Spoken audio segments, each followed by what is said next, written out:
As always, donate to Jumpstart. Jumpstart helps economically disadvantaged kids play team sports, which is something that's near and dear to Rachel and I's hearts.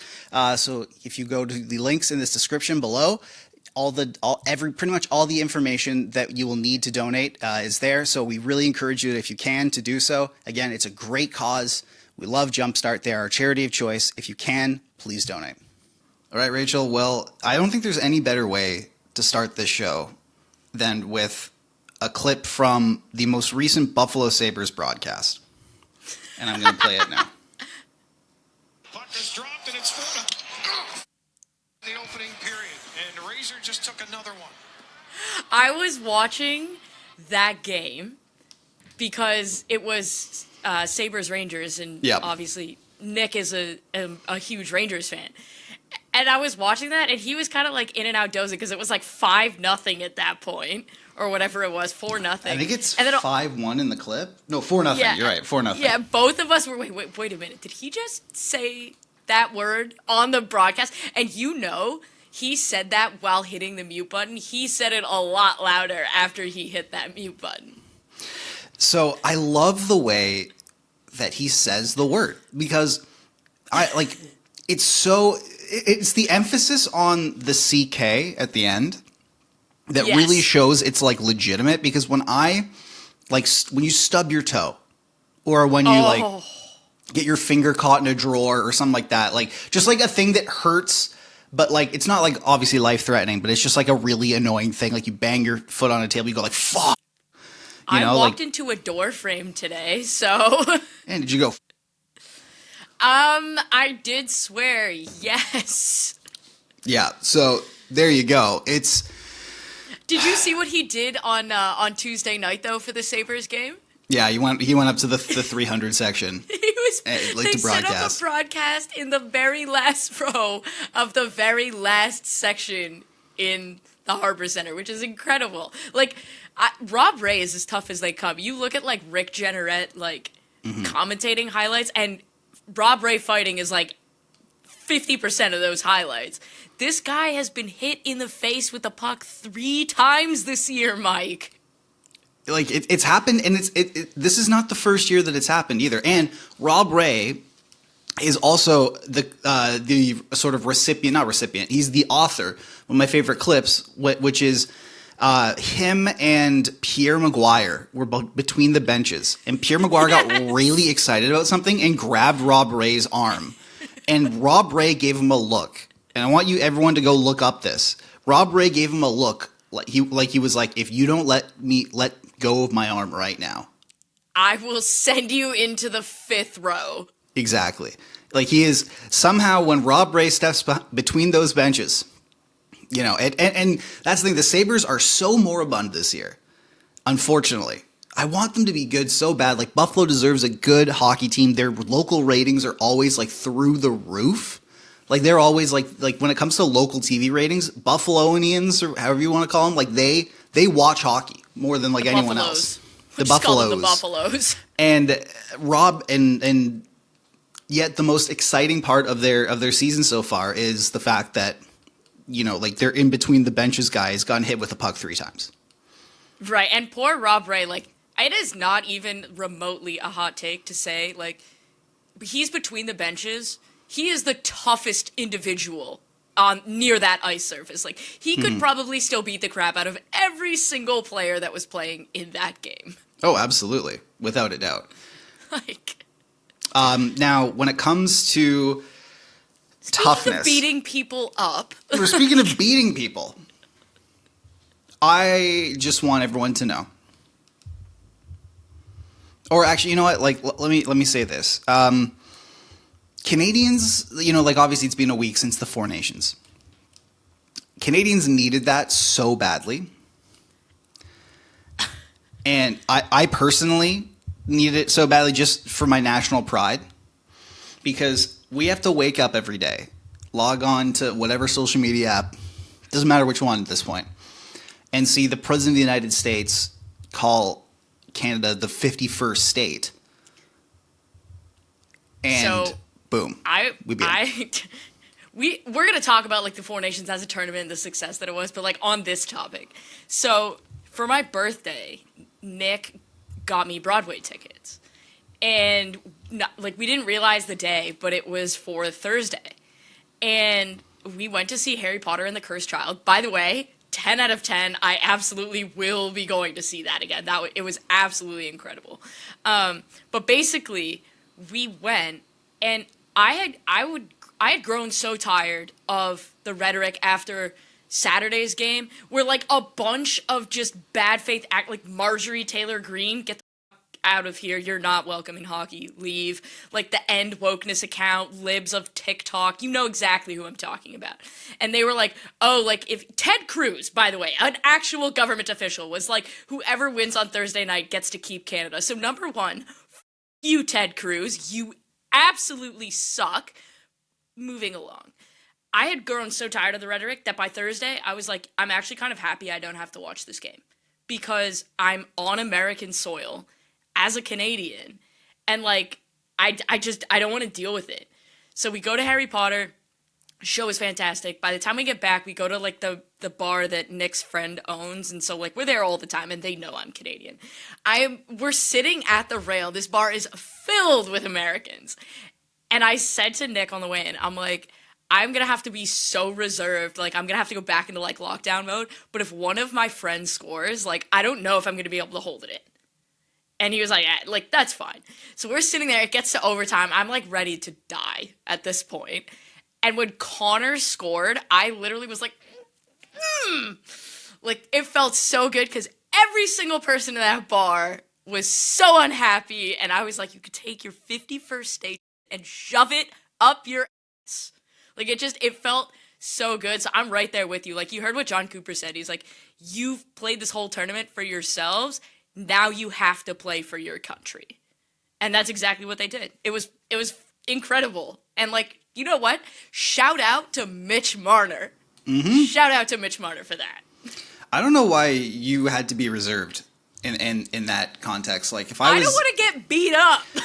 I don't care. Like, I don't care that everyone in America has apparently like an AR-15 under their clothes. Like, I would have literally pulled my balls out after they won. Like, I would have, and like I would have gone to every single person and asked them to suck it. Like it, like, and you know what? Like, and that's basically what I've been doing on Twitter for the last little bit. Oh my God, Mike on Twitter honestly has been literally incredible. But I will say, I just asked like a couple of them who like know, and like I kept it pretty reserved. Like, I wasn't a dick about it. They, like, a lot of people in the bar just would not have known I was Canadian at all.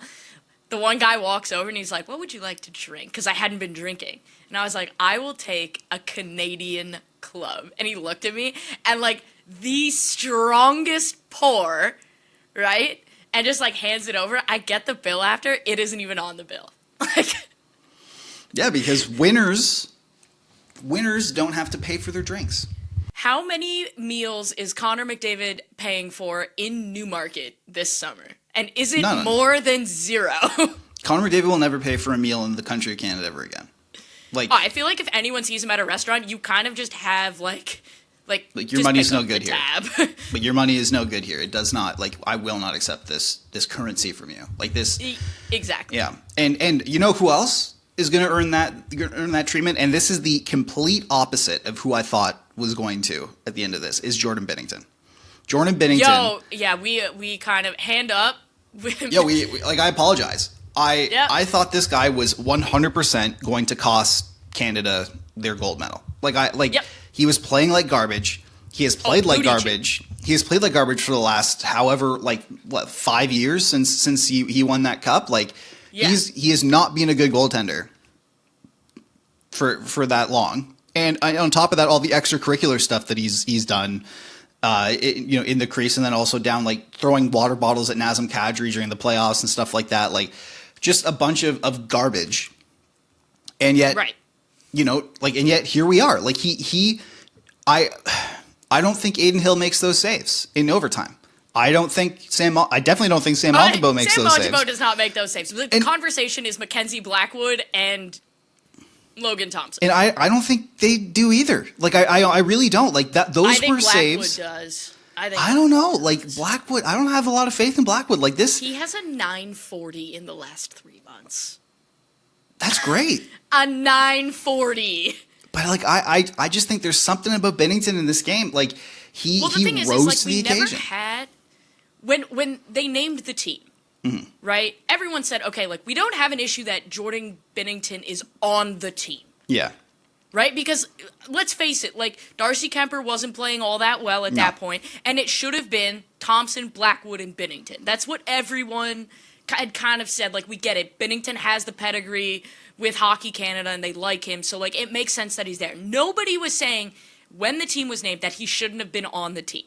But everyone was absolutely right to say that Logan Thompson and Mackenzie Blackwood deserved to be on that team over Aiden Hill and Sam Montembeault. And the reality of the situation is up until overtime of the gold medal game, it was Doug Armstrong was about to have to answer a lot of questions, right? So yes, in overtime he was great. That doesn't absolve 4 games worth of like, we don't know what's going to happen here. And it certainly doesn't absolve them taking Hill and Montembeault over Blackwood and Thompson. So I think as we approach the Olympics, like, you need to look yourself in the mirror. Yes, you won this tournament, but like, does Anthony Cirelli need to be on the team? No. Right. Brandon Hagel is a different story. We love Brandon Hagel now, right? Oh, absolutely. Brandon Hagel of not doing it for the cameras. Dude, Brandon Hagel has done a complete 180 in my eyes. Like, Brandon Hagel, obviously he's a great hockey player, but I remember when he got to Tampa, and trade, we were like, yo, what the hell? Well, like I get it. Like he was a really good cost controlled asset. They paid a lot to get him. But I remember when he got to Tampa, in 2022. They went on that run. I covered them in the Stanley Cup final and also in the first round when they played the Leafs. He was talking like a guy who had been on the back-to-back Cup champs team. Yeah, like he was like he had that sort of, not like swagger, but like it had like the unearned pizzazz. Exactly, it was unearned. That's exactly like he had not. And in the back of my mind, like the whole time, Brady Tkachuk, if I might say. Yes, and oh boy, we will get into that. But like the whole time, like he's yapping, he's being a pest, but he's all up. But in the background, like, you haven't won. You're out here talking the way that like a Brad Marchand or like a Pat Maroon or someone goes around and talks. And where, it's like these Pat guys, Maroon won 3 cups, but like, yeah, let's not pretend he was a first line player either. But he was also like he was an important part of those, especially in St. Louis. Bottom 6 guy, but it's not like, put it this way, St. Louis doesn't win the cup without Ryan O'Reilly. Tampa doesn't win the cup without Andrei Vasilevsky or Nikita Kucherov. But, like, there's a distinct possibility they win without Patrick Maroon. Like, no, they haven't. They haven't. No, but you could say, like, if you put somebody of Patrick Maroon's value there instead of Patrick Maroon, like, that team is still good enough to win the cup. I'm saying, like you're going around and you're chirping, and I'm like, you haven't won anything. Like, you're like the kid who, like, just made. You're like the freshman that just made the JV team. You're going around parading like you're, like the bee's knees. You're the starting quarterback that just won exactly. state championships. And yet he comes into 4 Nations, sets the tone obviously with that fight, but just keeps going. Like, performs incredible, and then on top of that, the group chat after they win. Remarkable. It's fantastic. Have you seen a level of pettiness that high?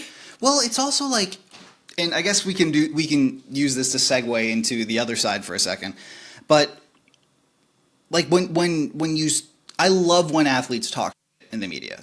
Like, I love it. When it's great. earned, do it. But you then have to, like, the thing is, it's called around and finding out. Like, you have to walk. You have to walk the walk if you're going to talk the talk, and that is being the downfall of so many different people, where they will talk the talk, but they cannot walk the walk. And Matthew Tkachuk and Brady Tkachuk, they're great. They are amazing players. One of them's a Stanley Cup winner. They were arguably the best Americans outside of Zach Werenski in that tournament. Mm-hmm. One of them's a Stanley Cup winner. The other one has never played a Stanley Cup game, but is for some reason being lumped in with his brother. So I actually want to have like a greater conversation about this because I feel like you and I might differ. We both agree that the Four Nations tournament was far better than the All-Star game, right? Oh, that's not even a question. Like, no, what are we doing, right? Okay. Yeah. The thing I liked about the Four Nations, and I don't like how we got there, but I do like that we got there, is the political rhetoric caused people who generally don't pay attention to hockey to pay attention. Mm-hmm. And Shayna Goldman made a really good point. Hockey is number 1, 2, 3, and 4 in Canada. You don't have to tell Canadians that hockey's on, right? Like, but in the US, it's like 7th. It's behind college basketball, it's behind college football, it's behind soccer, it's behind like literally everything. Because it's wholly inaccessible. Eric Comrie had a great kind of quote on that. But 2, like it hasn't been broadcasted on mainstream channels. This was the first foray into the NHL for a lot of people. And while the Tkachuks are not Austin Matthews, Jack Eichel, Quinn Hughes, Zach Werenski, you could see how they resonate with the average American who's just discovering hockey because they're brash, they talk, and like they're good hockey players, right? But they're physical, they got in those fights, which the White House tweeted out, by the way, like you're a literal government, maybe don't do that. But I think the reason we're seeing the Tkachuks where they are is because finally the NHL recognized, hey, they might not be our most quote-unquote like marketable players, but they're the players that casuals latched onto, and we need to bring those fans in. And so I actually love that they are sending them on this media tour because, let's face it, they could have sent Connor Hellebuck, they could have sent Zach Werenski. They're boring. You know what I mean? Mm-hmm. So I think the NHL is finally, for one time, just one time, they recognized we have a marketing opportunity here and we can bring in fans, and they actually did it well. It's great for the sport. And I also just want to know if Matthew Tkachuk and Brady Tkachuk are going to be bringing their gold medals with them to all of the shows and all of, like, so on the Tonight Show. I mean, listen, would I be going on the Tonight Show if I am in the middle of a season and I'm currently injured and my team is in a playoff hunt and I need to rehab as quickly as humanly possible to get back so I can help my team defend their Stanley Cup championship? I don't know. Like I always put in perspective these kind of things is like what if Mitch Marner did that? So I actually don't mind it, and here's why I don't mind it. I think you're taking advantage of an opportunity to grow the game. Florida is going to make the playoffs, right? And because Matthew is injured, it's not like he's missing practice time. It's not like he's missing a game. If he was playing, like if we're talking about like he's missing a morning skate or whatever to do this, then like, yeah, okay, we can't be doing that. But the fact that he's injured and is nowhere, from what I'm hearing, nowhere close to playing. Like, this might be a situation where Florida gets to use LTIR money to load up. It's that bad, right? And now it's also Matthew Tkachuk. He might decide to be a hero like he was on Thursday and play. But I actually don't mind it because you're taking advantage of the opportunity. Yes, Mitch Marner doing that might not have gone over so well. But here's the thing. I don't even think it would have been Mitch Marner. I think it would have been Brandon Hagel. Like, and that's the thing is, like, with the Tkachuk, Matthew, his value's fallen off this year, but the reality is Florida doesn't win that cup without him. So I think it's really good that his personality and the fact that people are getting to know who he is. Travis Kelce, like the fact that they went on the New Heights podcast. The New Heights podcast reaches football fans, but it also reaches Swifties. And the fact that hockey, the NHL, is getting any exposure to that demographic is huge. Did they bring their gold medals on the show? No. But why? I don't why think was it that? matters. Why was that? Because they didn't win. Oh, but I don't think wait. But it doesn't matter. They didn't win. Does that mean that would mean that they lost? Yes, that's correct. Oh, okay. Suck it. Cool. I have no problem. I have absolutely no problem with them going. I love it. It's great for the game. It's awesome. I just think we shouldn't let the fact that they got their asses handed to them on their own soil by the country that the guy who congratulated them before the start of the game and then was promoted everywhere keeps calling the 51st state. I just don't think we should let that get lost in the fray. And when they go on all their shows and when they get all their accolades and they have their beaming smiles, I just want everyone to just remember that they lost and that Canada beat them. Okay? And regardless of what you think about Prime Minister Trudeau, that tweet was 10 out of 10. If he wasn't stepping down, and you can't take our game. If he wasn't stepping down, that unironically might have gotten him reelected. That tweet alone. I'm not. That's the thing.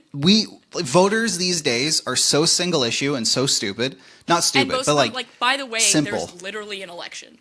Yeah. This week there was an election in Ontario. There was an election this week because obviously it's Friday and voting was yesterday. So only an idiot would say that voting will be tomorrow and then have to have our editor cut that out of the podcast. Certainly not any of us. Only an absolute moron. But we do. So we think that the NHL nailed it with the concept of Four Nations. Okay, the fact that they're doing that did you see the unveiled thing, like the behind the scenes that they shot? It's available on YouTube. So they did. You know how Amazon did like the Face Off revealed? They have that with what's it called? They have it with Seth Jarvis and Brady Tkachuk are like two of the players that are being confirmed for next season. Right, so they did that for Four Nations, and it's only 2 episodes. The first episode came out; it's fantastic. The second episode comes out on Sunday, and I'm really looking forward to it because, I watched the first episode and it was fantastic. Yeah. Where is the marketing for this? Oh, it's all over in the U.S. It's everywhere. That's how I will give the NHL some credit. I didn't know that this was going on. And the reason I found out about it was because the NHL marketed it properly and I found out about it. I mean, it's great that it's being marketed. I had no idea this existed. I thought you were talking about a YouTube short or something like this. No, it's literally like a 50-minute episode. On Prime? No, it's on YouTube and it's not geo-blocked. Everyone worldwide can watch it. NHL nailing it on everything in the last couple of weeks. What's happening? What the heck? Why is this not marketed at all in Canada? Honestly, I think they probably just didn't think that it was a thing.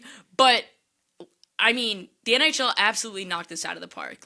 Really good job. The fact that they're being introduced to a whole new demographic of fans, I mean, that's never a bad thing. Now, do we need more nonsense in hockey fandom? No, we don't. Do we need the White House commenting on social media? No, we definitely don't. But do we need more fans? Do we need hockey to be maybe taking a step forward in the U.S., which is a massive market? Yeah, we do. Yeah, I've seen more fantastic. people. Yeah, I've seen more people talk about hockey in the States than ever before. In my entire life. You know what's crazy? And I was going to tell you this because I'm you don't have US TV. Mm-hmm, you wouldn't see this. For 3 days straight, it led SportsCenter. That's amazing. And we're talking about a time where Luka Doncic was traded a couple of weeks ago. And baseball spring training is getting started. NFL GMs are being hired. There's draft stuff. It led SportsCenter for 3 days straight. And it also hit at a perfect Stephen window. A. Smith was talking about it. It was crazy. It hit in a perfect window as well, like you said, because the NBA was on their All-Star break. The Super Bowl had already been it had already been handed out. So we were chilling on that front. MLB spring training, only pitchers and catchers really had reported yet. So yeah, there's no games. And it was far enough away from the NFL draft where speculation wasn't going crazy because the combines this week, people are going more nuts about it. It was in a perfect window where people don't care about the NBA All-Star game anymore. Like, Yeah, 'cause like it sucks. It sucks. It was the worst this year. Like they had a full on Mr. Beast segment. Like it was Like ridiculous. it might be worse than the NHL All-Star game. Oh, and it's I definitely did not think that was possible. I've covered an NHL All-Star game, possibly the worst one in Florida, where they tried really hard, but it was just absolute garbage. And dude, it was so boring. Everyone was bored. There was no, fun spontaneity. Like it was just everything was pre-planned. It was brutal. I saw a tweet and I forget who it was, but it was like, I can't believe this was a year ago, and it was the picture of Nikita Kucherov just blowing it in the skills competition. In Toronto. And then the next picture is Matthew Tkachuk and Brandon Hagel fighting. Yeah, I was at both of them. And in Florida, and then the next year in Toronto, and the Toronto one was better a little bit, but it definitely wasn't like nowhere close to this. This was perfect, and it's a shame that they can't. Are you kidding? Do this. This is better than regular season hockey. I would argue. Oh yeah. Okay, gun to your head. You have to watch Canada USA again, or you have to watch the Leafs play the Bruins in Game 7. Like that's not even a debate. I'm watching Canada-US. Yeah, absolutely. And honestly might take that game over the Cup final. The main thing I was thinking of the whole time when I was watching these games was like, holy, I got to go back to watching a fourth line of Pontus Holmberg, David Kampf, and Ryan Reeves. Imagine and maybe San Jose Connor Sharks Dewar. Fans.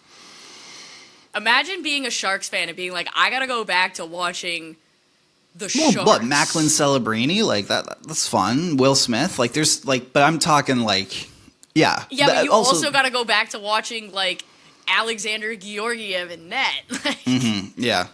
It's just it's wild, man. I loved the Four Nations, NHL, great job. They literally, I don't think you could have asked for this to go better. You opened yourself up to a new segment of fans that could bring more revenue to the league. You had Stephen A. Smith saying that hockey was more fun than basketball, which is unhinged wild to think, right? And then on top of that, you had players actually giving it their all and making our sport look so good. So good. There wasn't any unclassy nonsense by any of the players. There wasn't any dirty hits.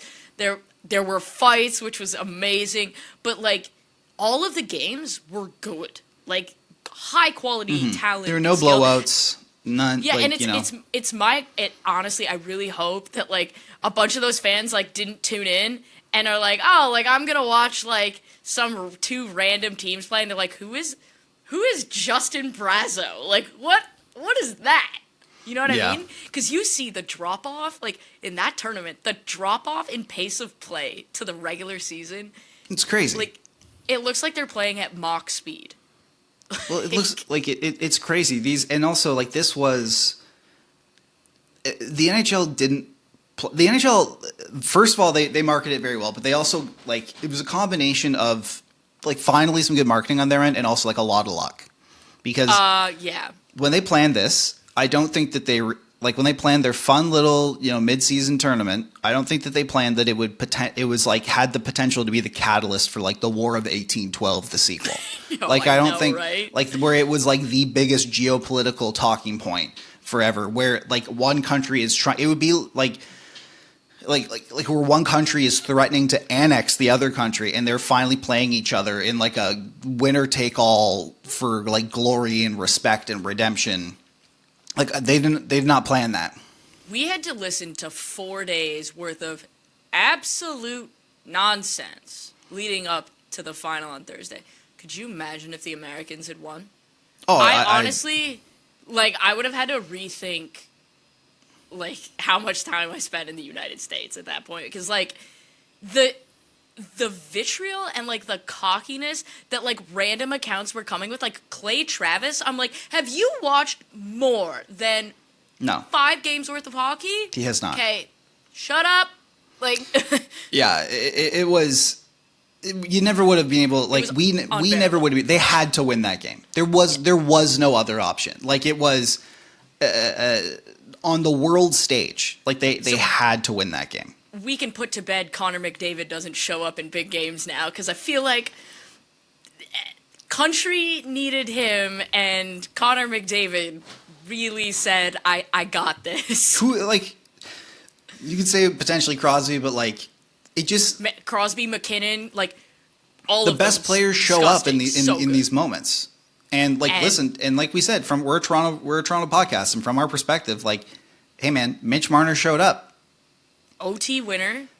And then he kind of dipped, but still, OT winner's a big one, because we say, like, we don't care what you do when it doesn't really matter. We care that, like, you do shit when it matters. Okay, an overtime winner, that definitely matters. And the game-winning assist on the championship goal, yeah, that matters. Yeah. And what I feel like underrated, the play that he made to take that puck off the boards in one swing motion through his feet and make that pass, there are maybe 15 players on the planet that can make that pass. Kucherov can definitely make that pass. Panarin can make that pass. We all know Sid can make that pass. Draisaitl can make that pass. But, like, it gets pretty freaking thin after that. That was a hell of a play by Mitch. And honestly, he had an assist earlier in the game, too. Like, he was one of Canada's best players in that game. He was. He showed up. Like, that's what I love. Like, you don't root against a player. Like, and if he does that in April and then he goes, I want $13.5 million, you know what? If you score multiple overtime or big goals for the Leafs and they get to a conference final, then I will lead the parade in saying you can have 13.5. Absolutely. You can have as much money as you want after that. Like, that's what you got to show up in these moments. And also, I think, like, he is as confident, I think, as he's ever been right now. In his NHL career.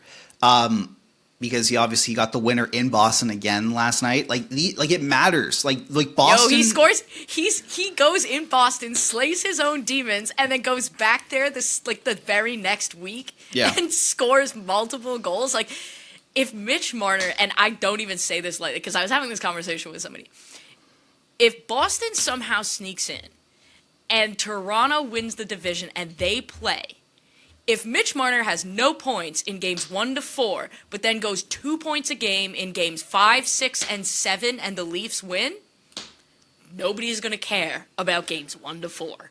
I will literally even say, like, if Mitch Marner goes pointless in games 1 to 6, but gets like 2 goals and an assist, and one of them is the winner in game 7, everyone forgets. Like, here's the thing. People forget, back in the Raptors run, Fred VanVleet, like, that's when he became, like, a legend, basically, like, in Toronto. Like, Fred VanVleet's another one of those guys where, like, he will never pay for a meal whenever he comes back to Toronto. Like, you'll bet on your people. Yeah, him, Lowry, DeRozan. Yeah, like all of that. But people forget, like he was basically unplayable for the first 2 rounds. Yeah. And to the point where people were begging Nick Nurse to substitute Jeremy Lin in for him off the bench. Which is and great. And then, he obviously has his first child, but then he comes out and in basically from like game 2 of from game 3 of the Eastern Conference Finals on, Fred VanVleet never misses a shot. And so it does not gross in the finals. Gross. Exactly. And so, like, if you want to invert he got a Finals MVP vote. It was crazy. So if you want to invert the conversation, the argument that a lot of people always have for Marner, it's like, oh, you look at his actual points, it's great. Like, yeah, because they all come from games like 1 to 4, where, like, obviously it matters because you want to build up your lead in the series, but, like, you earn the $11 million on your contract. You earn all that, like, in the do or die moments, and he never ever shows up for them. And so I have a question for you. He finally did. So he has this moment. He scores the OT winner in Boston. We're in the first week of May. Okay. We're going to fast forward to the first week of May. Mitch Marner is not playing well. He was... Shocker. Not good in round 1, but we're in round 2. Oh. Right? We're in round 2 because Matthews and Nylander and Riley went back to being playoff Riley, which he always is, right? But we're in round 2. and the Leafs are up 3-2, and it's Game 6. And Mitch scores the goal to send the Leafs to the conference final after being a ghost for 2 rounds. Mm-hmm. Immediately, nobody cares. Yeah, people like no one cares. He does. I don't think people realize, or I don't think he realizes in this that like he is one big moment away from rewriting his entire legacy. Like literally one. Like you score, and he gets everybody back. Oh yeah, without a doubt. Like you score the winner to send the Leafs.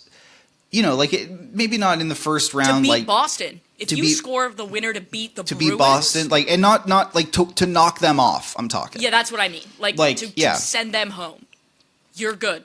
You're good. You do that. Like you score to send them to the conference final. You're good. Like it does not matter. You can be pointless in games 0-13, but that 14th game, the game 7 of round 2, if you put up a dominant performance, if you're the reason why they move on, no one will care. Like I just said, Fred VanVleet was unplayable. People were trying to get a like 32-year-old Jeremy Lin in for him in the playoffs, and he just decided in Game 3 of versus Milwaukee in the Eastern Conference Final, he's like, I'm God now. And he just never missed a shot. And now people look back on that, and people don't remember that. Like, people look back on it as being like, man, Fred VanVleet was an absolute dog during that whole playoff run. No, it was for like, it was not. It was for literally like 3 weeks, but they were the 3 weeks that mattered. And it sent him, like, without those 3 weeks, Fred VanVleet's not making $45 million a year on the Houston Rockets. Like, he built his legacy and reputation on those big moments. So Connor McDavid, he already had a lot of big moments, but this is like he showed up. He was incredible. And also, like, he didn't play that great in that game.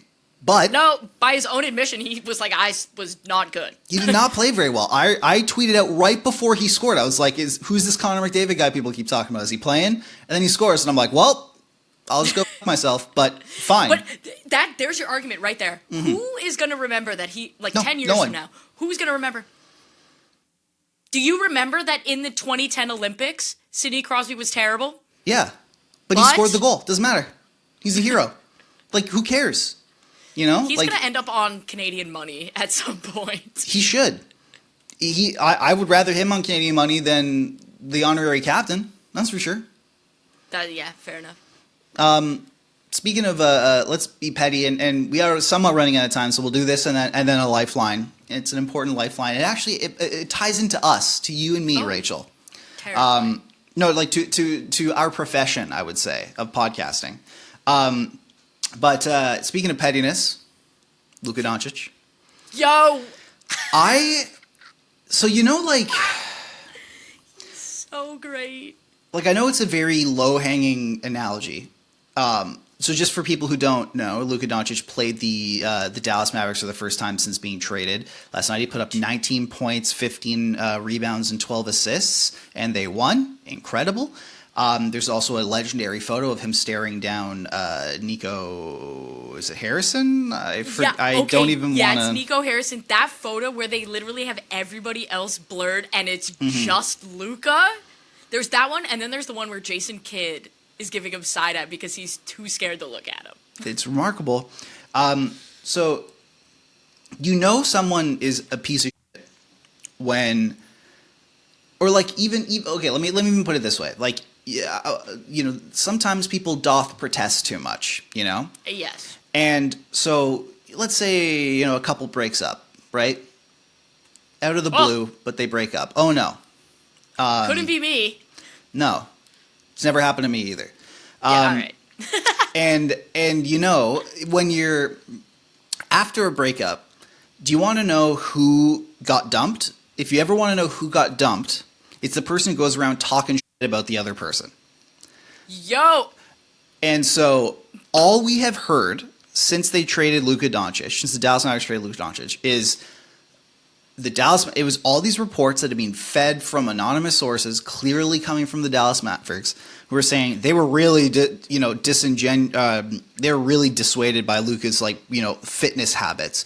Oh man, and, like, his weight and drinking beer and you know, like if he was doing that, and like we said this right after, like he led you to the NBA Finals averaging 35 points a game. He could be smoking meth on a rascal scooter for half the game. And as long as he's sending you to the NBA Finals, who gives a shit? And so all we've seen is these anonymous reports, and it clearly goes to show the Dallas Mavericks lost this breakup because they were the ones who got dumped, even though they actually did the dumping. They're the ones who still got dumped because all they have done since trading this guy is feed to every possible media conduit that they have that this guy was fat, unmotivated, had terrible habits, and now the new report from Luka's side finally is literally, to quote this, a beast has been unleashed within him. So what's wild to me is here's the thing. You traded him after he dragged you and that garbage roster to the finals, right? And you didn't win. And then you traded him and you started running your mouth, like you said, in a breakup. Yeah. Do you know how stupid you are going to look if Luka wins in LA? Because, then they're going to be like, you just traded a guy that won the championship. And not only, here's the thing, if they just traded him away and shut their mouth, went with the Lou Lamoriello, we're just going to shut our mouth. We're not going to say anything, right? There's not all these leaks coming out. It's just, we don't really know why they traded him. It just wasn't going to work. They didn't want to sign him to a supermax. And that was all. And he goes on and wins. It's okay, Dallas made a mistake, but you know what? It is what it is. All this stuff is coming out about him, like you say. It's a bad breakup and everything. If he wins in LA, the dunk job that is gonna happen on the Mavericks for time is gonna be wild. Here's the thing, Nico Harrison gave the Lakers their best player and the Knicks their best player. Yep. For pennies on the dollar. Mike, hot take, Nico Harrison, bad GM? Oh, GM of the year, man. He built 2 dynasties. He built 2 contenders in 1 year. Most GMs only build 1. He built 2 contenders that weren't his team. Yeah. GM of the year right there. Do you know how hard that is to accomplish? The thing that sucks here too is and here's another thing too, I always, there's the phrase ball don't lie. Ball don't lie. And as much as you never want to cheer on someone's injury, but you make this complete trade. Yeah. And then you slander the guy who is devoted to your city on the way out. And then the guy you traded for him gets injured 13 minutes into his first game. I feel bad for Anthony Davis because it's Absolutely. not his fault. That's what I'm saying. But that's ball don't lie. You're all right, we got Anthony Davis now. We're way more, balanced and set and everything. And then it looks like a ghost punched him in the balls. If you look at the actual play, it's a strained adductor muscle, which is groin area. But if you look at the play, it looks like he's going up to block a shot, and then an invisible ghost comes and punches him in the nuts, and then he just has to, and then he crumples basically that. If that is not karma, I don't know what is. And it's unfortunate that it had to happen to Anthony Davis, but because I also he didn't trade himself in that game. I loved when Luka drained the 3 and stared the Mavs bench down, and then immediately the camera cut to Mark Cuban, who had just had the biggest grin on his face, because deep down Mark Cuban is I let you guys have the keys and told you don't do this one thing, and you did it, and it is literally biting you in the ass in the first 8 minutes of the game. That grin, he had the biggest shitting grin on his face, and I died laughing. Oh my God, that just the pettiness, because he 100% is still a Luka supporter. Oh yeah, I loved the tweet. There's a tweet that I saw where it's the Drewski clip of him being me, me, where it's Luka staring down the bench after hitting that 3, with all the Mavericks who didn't trade him and genuinely miss him and wish he was still there, being me, Kyrie Irving, just You're what? But to put in perspective of what he's missing, I was looking at the box score last night. I watched a bit of the game, but I was looking at the box score after to be all right, Kyrie, he dropped 35 points. It's not bad and all that. And obviously Anthony Davis is hurt, but who else? PJ Washington. I would say it was their biggest, the Mavs' biggest sort of trade deadline edition last year. His box score is 10 rebounds. Not bad. Hey. 5 assists. Not bad. How many points do you think he got last night? 7. You think he got 7? Yeah. I think you're a little too high on that one. 5. Do you want to guess again? I'll give you another guess. One more. 0. Yes, you're correct. And so Yikes. I'm like, that is what, like, Yikes! that is what Luka was leaving. I looked at him like that, and it's not like, oh, he's a pure defensive player. All he did was dish. He was 0 for 9 from the field. Like, Ouch. so it's like, it's not like he just never shot. It's not like he was Marc Gasol towards the end of his Raptors career, where he was just like, all right, Mark, all you got to do is just make Joel Embiid cry. Like, that's all you need to do, which is not very hard, by the way. And boom. No, that guy is useless. Yeah. So I love that. But Rachel, I'm gonna get myself a Luka Doncic Lakers jersey. I think I might too. It'd be great. No, but Rachel, for our Lifeline. I'm jacked. And this sort of has to do with everything we've been talking about here. I want to pull up the exact quote to make sure. Okay.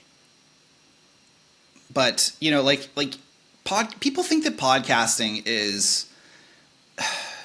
People think it's just a... I don't know. People think that we just mess around here, And people think we just... podcasting is easy. We just turn on our computers, turn on a mic, we just talk, and that's it. No, there's a lot of work that goes into it. Yeah. And so I just I'm glad that he's doing this, because he made the difficult decision where Paul George is taking a break from podcasting to focus on a championship. Okay. And this is the exact quote from the show. I want to let the Podcast P family know that after today's episode with Dwight Howard, I'm assuming, I plan to take a break from the pod just to focus on getting my body right, getting mentally right, and, help this squad make a push towards our goal to finish the season out, give ourselves a chance to be in contention to compete for a championship. That's great. That's very admirable thing to do. However, and I would sort of I maybe counter that with the fact that the Philadelphia 76ers are 20-37 right now. They're 10th. They are 10th in the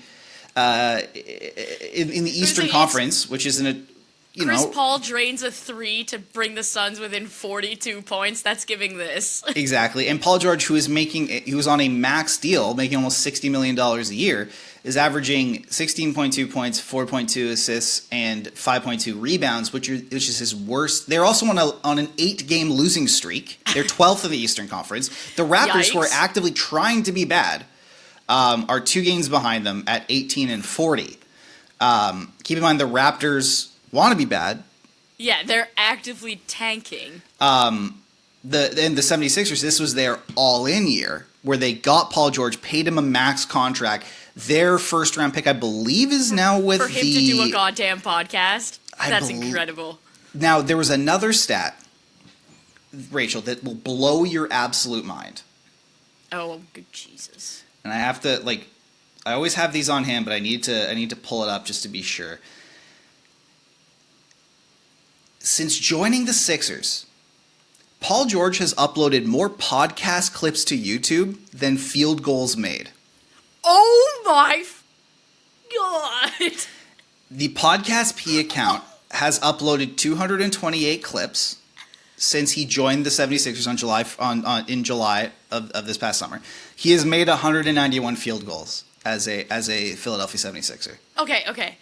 I'm just going to say, Paul George is definitely not doing that uploading, but the optics of that Paul George is not grinding. Bad. He's not grinding the edit, of his podcast. Yeah, Paul George's not like us. We upload our own clips. Yeah. He's not uploading his own clips, but here's the thing. The optics of that, we talk about that, in hockey. So Tony DeAngelo signs with the Islanders, and I have it on really good sourcing that there was a sit-down between him and Lou, and basically the expectations were made quite clear. And if you notice, we haven't had any nonsense from Tony DeAngelo. I haven't seen him tweet at all. 0 times, and he hasn't been spouting his mouth off in the media, and he hasn't been a loon ball. He's actually been pretty good for the Islanders, all things considered. But, I'm just trying to picture for a second. Elias Pettersson is performing about as well as Paul George is. Mm-hmm. And they paid him 11.6. Not a supermax, but a lot of money. Could you imagine if Elias Pettersson was just vibing on a podcast right now? That's basically what's happening here. First of all, Jim Rutherford's head would explode. I can't believe that that's real. It is. It's a real stat, but I can't believe that that's real. And damn. Like, it's that is tough look, man. It is after the trade deadline now. You are in 12th in the Eastern Conference. And you are like you're 20 you are 20 and 37. And now is the time you've decided to take a step back from your podcast to focus on contending for a championship? What are the odds that 76ers management said to him, "Hey, that's enough"? If I was 76ers management, like I would literally like do a full on like Zero Dark 30 torture scene on him to be like you will forget what a podcast mic is. Because they have to, if they want to make the playoffs, they literally have to. They basically have to almost run the table. Their margin for error is about 5 losses. Like to make the play-in, which is like the 9th and 10th seed, basically, like you got to be 500. Yeah, so their margin for error is like 5 losses. Like 23 and 35 are the Bills. Not the Bills, the Bulls, sorry, who stink. Yeah. And they're the last team in the play-in right now. Like the play-in will be as it stands right now, the play-in is the Magic, the Hawks, the Heat, and the Bulls. They're all well below 500. Yikes. But like, which is also like a sentiment of what the Eastern Conference is like. But also like none of those Pistons teams are in the playoffs for right a now. Championship. Dude, you want to know? Like the Pistons are 32 and 26 Ugh. right now. Like but the Pistons broke the record for most consecutive losses in NBA history last year. Like and now they're who's good in the East? Milwaukee. Like the Celtics and the Cavs. Cleveland. Yeah, the Celtics, the Cavs, and the Knicks are good in the East. Everyone else is pretty mid to bad. And so, but like it's wide open, and you still suck that much. Playing predominantly You're not contending for anything, Paul. And on top of that, you're playing without a doubt, the worst basketball of your career. Like, if you want to factor in context of being like you're not a rookie, because he hasn't played this poorly since he was a rookie. Like, you're playing the worst basketball of your career. And it is February 28th right now. Definitely February 28th right now. And, because the election was yesterday and not tomorrow. And you're averaging your worst stats across the board since your rookie season. Your team is 20 and 37. You're 2 spots out of the last play-in tournament spot. Embarrassing. And on top of this, this was going all in. You were trying to be the contender. You got and only now are you making the decision to step back from podcasting. Only now are you like, hey guys. Yeah, I gotta focus. I'm locking in right now. Like, it's time to that it just absolutely boggles my mind. That would be like if you were like a regular member of society, right? And you were a teacher, okay? It's report card season, and you've got a podcast, and you're vibing out doing, or you make, because a lot of teachers make TikToks, right? They do content, and some of them are great. And all of a sudden, report cards are due in like 3 days, and you haven't started because you're making content, and you log on to the TikTok, and you're like, hey guys, not going to be around for a bit because I got to go do report cards. Like, what? I can't do this extracurricular thing anymore because I've been neglecting my job is a hell of a thing to say. Especially when you're a teacher makes like 50 grand a year. Paul George is making like 50 million a year. Like, man, if you're the 76ers, you kind of just have to be like, okay, no podcasting. Like, what are you doing? It's crazy. No podcast. Like, I'm pulling up his, he makes like $52.49 million. Or he, like, by the end of his contract, which is when he'll be 37, he'll be making 56.5. Like, he makes 35% of the cap right now. It's crazy. But, like, it's not like also that this podcast is like a side hustle Paul George needs to have, like, to make money because, like, he doesn't make enough at his main job. Like you said, like, he makes $50 million a year. Yeah, it's not a teacher who's, like, doing TikTok stuff so that they can raise money to get school supplies. So they don't shut down the music program at the school. Yeah, like it's, you know, it's not the same thing, Paul. It's crazy. So I just wanted to bring that up because I think, you know, like we like to lock in and everything, and I think we should, you know, I think it's important. I think we should lock in. I think we should quit our jobs and focus on podcasting so we can contend for the podcasting championship this year. Got it. Sounds good. Okay. And on that note, so please, donations are welcome because, you know, we're doing this for you. And on that note, please donate to Jumpstart, our charity of choice. Jumpstart helps economically disadvantaged children play team sports, which is a cause that is very near and dear to Rachel and I's hearts. So all the links will be in the description of this podcast below. If you are able to, we highly, highly encourage you to do it because obviously they are our charity of choice and we love them.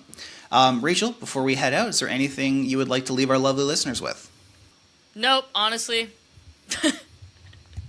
Okay. Well, there's one thing I want to leave them with, which is that Canada won, USA lost, and all is right in the world for just a little bit.